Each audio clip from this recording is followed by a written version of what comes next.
tasted good where true love was involved. To a point. No, I don't have any definite place in mind. I just mean I absolutely need a day off, she continued, tapping her index finger on the table for emphasis.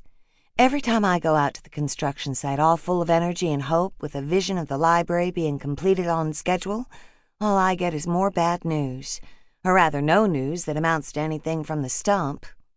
The who? Maura Beth leaned back, making him wait just a bit for the payoff. Oh, that's what I've decided to call that sweaty, tobacco-spitting foreman, Kyle Hoskins. Every time I ask him a question about anything, he never has an answer. When will that new flashing for the roof be in? I'll ask. And he'll say, Not sure, ma'am. Last time I called about it, they just hemmed and hawed. And then he'll spit. Or I'll ask him, What about the furniture? And he'll mumble, Still can't say, ma'am. There's been some mix-up at their warehouse, they told me. Then he'll spit again. Maura Beth narrowed her eyes, looking like a hungry feline about to ambush her prey. He's not just always stumped. I believe he's dumb as a stump. Fence post. What?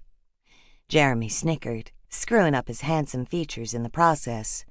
The official saying is dumb as a fence post.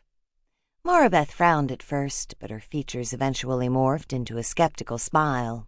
You high school English teachers, you have to nitpick the language to death, don't you? Anyway, getting back to my original thought, what would you think of just taking a day off, jumping into the Warbler and driving somewhere, not particularly caring where it is?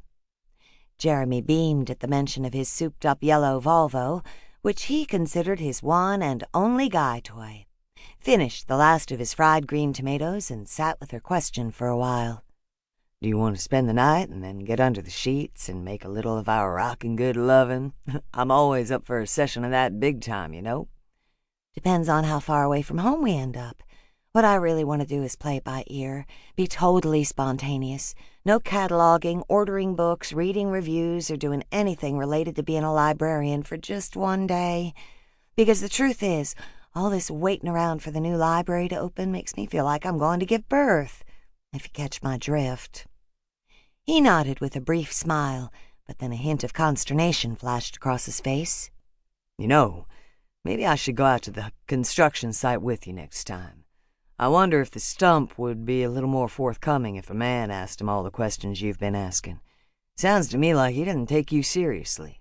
Do you think he might actually be one of those male chauvinist pigs who doesn't want a woman within shouting distance of his daily routine? And God forbid there should ever be a female on his sacred crew.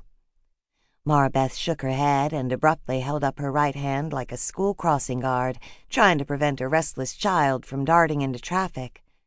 The last thing I want is for you to start anything up with that quick temper of yours. I didn't marry you because of your macho qualities.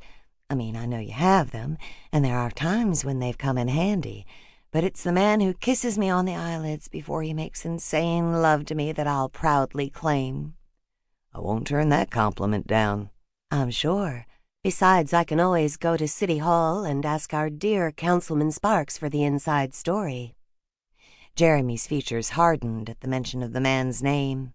The time-honored phrase fightin' words flitted across his mind, and his fingers curved inward slightly as if he were getting ready to make a fist.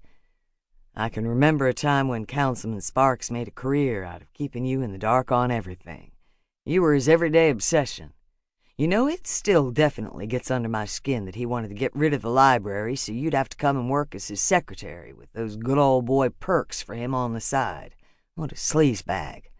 But that didn't happen, and those days of him trying to intimidate me are over. I think Waddell Mack bringing Spurs R Us to town has given our fearful leader a new outlook on life, with all those jobs and new people on the horizon. I really think he's finally called a truce. If you say he's waved the white flag, then fair enough, Jeremy said. Then he leaned in, returning to the issue as yet unresolved. So when do you think you want to get out of Dodge?